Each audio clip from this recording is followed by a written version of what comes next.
राम रामेति रामेति रमे रामे मनोरमे सहस्रनाम तत्तुल्यं राम नाम वरानने।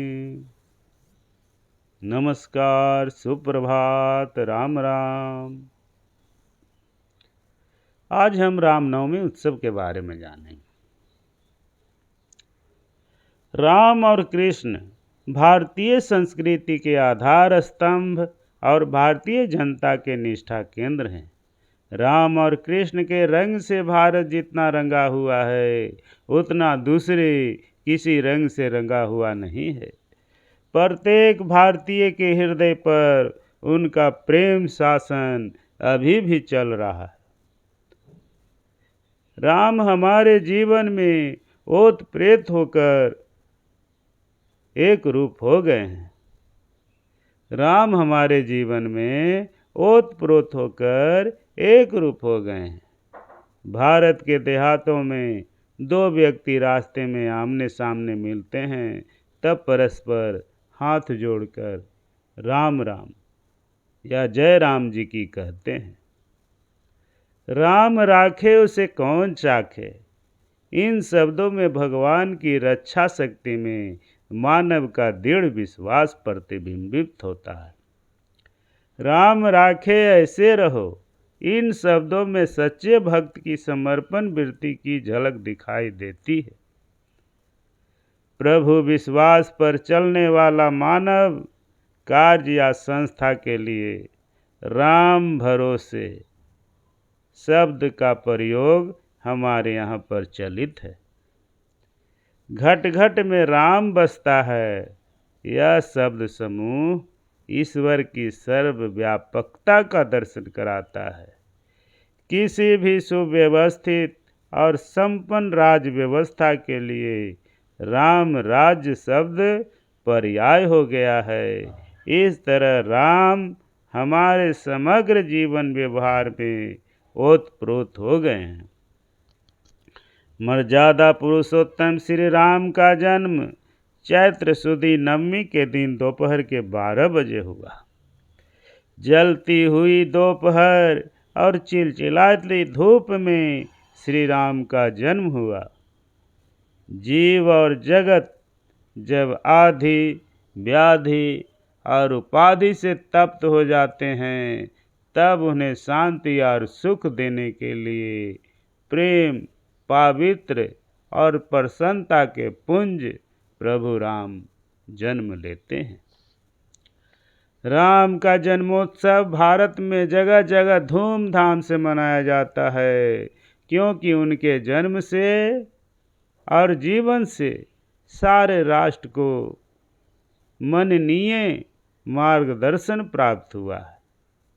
कौटुंबिक, सामाजिक, नैतिक और राजनीतिक मर्यादा में रहकर भी पुरुष उत्तम किस प्रकार हो सकता है, यह मर्यादा पुरुषोत्तम राम का जीवन हमें समझाता है। राम में देवत्व स्वयं राम ने निर्माण किया है। मानव उच्च ध्येय और आदर्श रखकर उन्नति कर सकता है, यह राम ने अपने जीवन द्वारा बताया है। और वैसा ही व्यक्ति भी देवत्व प्राप्त कर सकता है। इसकी प्रतीति महर्षि वाल्मीकि ने हमें कराई है। विकारों, विचारों और व्यवहारिक कार्यों में उन्होंने मानव की मर्यादा को नहीं छोड़ा, इसलिए वे मर्यादा पुरुषोत्तम कहलाते हैं। मानव मात्र राम बनने का ध्येय और आदर्श रखे, इसलिए महर्षि वाल्मीकि ने राम का चरित्र चित्रण किया है। सद्गुणों की परमोच्च सीमा और उसका समुच्चय यानी राम। ये गुण स्वयं में लाकर मैं राम बनूंगा, ऐसी महत्वाकांक्षा प्रत्येक मानव में निर्माण करने के लिए ऋषि वाल्मीकि ने लेखनी उठाई थी। धर्मपरायण राम की पालकी कंधे पर उठाकर आज सभी धन्यता का अनुभव करते हैं, क्योंकि राम दैवी संस्कृति के संरक्षक थे और दैवी संपत्ति के गुणों से युक्त थे। आसुरी संस्कृति का नाश करने वालों को ही भारत देश सिर पर उठाकर नाचा है और उन्हें ही आम जनता ने अपने हृदय में चिरंतन स्थान दिया है। यह बात आज सभी को समझ लेने की आवश्यकता है। राम के जीवन में प्रतीत होने वाले दैवी तेजस्विता और सांस्कृतिक अस्मिता राम को दिव्य शिक्षा के कारण मिली है। विश्वामित्र राम को ले गए थे यज्ञ के रक्षण के लिए, परंतु वहाँ वे राम को अलग ही शिक्षा देते थे। राम के साथ बातें करते करते उन्होंने राम को जीवन की शिक्षा दी। राम को मालूम ही नहीं पड़ा कि वे पढ़ रहे हैं। विश्वामित्र को भी नहीं लगा कि वे पढ़ा रहे हैं। इस तरह विश्वामित्र रोज राम के जीवन दीप में सांस्कृतिक प्रेम रूपी घी भरते रहे। एक अंतःकरण दूसरे अंतःकरण के पास बोले, इस प्रकार विश्वामित्र हृदय खोलकर राम के पास बोलते थे।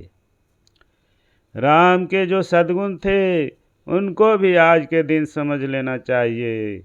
जिसे राम बनने की इच्छा हो, जिसे नर से नारायण बनना हो, उसे राम का एक एक गुण लेना चाहिए और उसे आत्मसात करना चाहिए। तभी वह सचमुच एक दिन रामो भूत्वा रामम यजेत, राम बनकर राम की पूजा करेगा। राम हम सबके सामने एक कौटुंबिक आदर्श रख गए हैं। राम के और 3 भाई थे, फिर भी उनके बीच झगड़ा हुआ, ऐसा कहीं पढ़ने में नहीं आता है, क्योंकि त्याग में आगे और भोग में पीछे उनका जीवन मंत्र था। स्वार्थ त्याग की पराकाष्ठा अर्थात राम। जहाँ हमेशा दूसरे का विचार किया जाता है, त्याग करने की तत्परता होती है, वहाँ से क्लेश कलह सैकड़ों योजन दूर रहते हैं। राम की मातृ पितृ भक्ति तो सचमुच अनुकरणीय है। वन में जाने की पिता की आज्ञा का लेस मात्र दुख या हिचकिचाहट के बिना पालन किया। राज्याभिषेक की बात सुनने पर या वन में जाने का आदेश मिलने पर भी राम के चेहरे के भाव एक समान ही थे। कहाँ वसुंधरा का राज और कहाँ वनवास। वाल्मीकि कहते हैं, श्रुत्वा न बिव्यथे राम। वनवास की आज्ञा सुनकर राम जरा भी व्यथित नहीं हुए। उन्होंने पिता का शब्द तत्काल न मान्य किया। राम प्रसन्नता की मूर्ति हैं।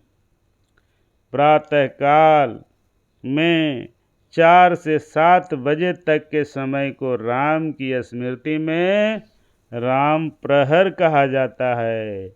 अधिकतर लोग इस समय प्रसन्न रहते हैं। जिस कैकेयी माता के कारण यह प्रसंग उपस्थित हुआ, उसी माता को उसके प्रति जरा भी द्वेष मत्सर न रखकर राम नमस्कार करने जाते हैं और पहले जैसा ही प्रेम रखकर बोलते हैं। यह घटना राम के चरित्र की भव्यता का दर्शन कराती है।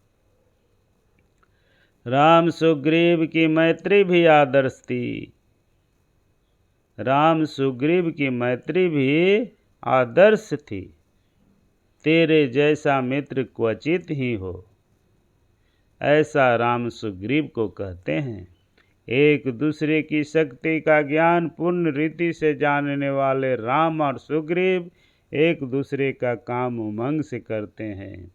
बाली को मारने में राम सुग्रीव की सहायता करते हैं और रावण को मारकर सीता वापस लाने के काम में सुग्रीव राम की सहायता करता है। सुग्रीव पर राम का बहुत प्रेम था। सुग्रीव में भी उन्होंने अभेद भावना साधी थी। सुग्रीव को जरा भी दुख हुआ तो राम की आंखों में आंसू आते थे। राम ने अपने में और सुग्रीव में जरा भी फर्क नहीं रखा।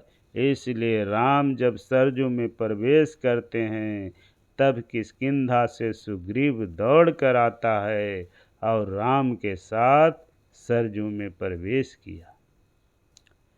लोकोत्तर शत्रु भी राम ही है। मारीच राम की उदात्तता और भव्यता का दर्शन करते हुए कहता है, मित्र हो तो भी राम जैसा और शत्रु हो तो भी राम जैसा। रावण की मृत्यु के बाद विभीषण अग्नि संस्कार करने से इनकार करता है। तब राम उससे कहते हैं, मृत्यु के साथ बैर खत्म हो जाते हैं, इसलिए भाई को शोभा दे ऐसा उसका अग्नि संस्कार कर।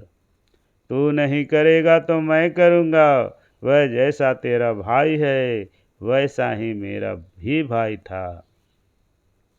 लोकोत्तर वल्लभ अर्थात राम हैं। साध्वी स्त्री की अभिलाषा राम जैसे पति को पाने की होती है।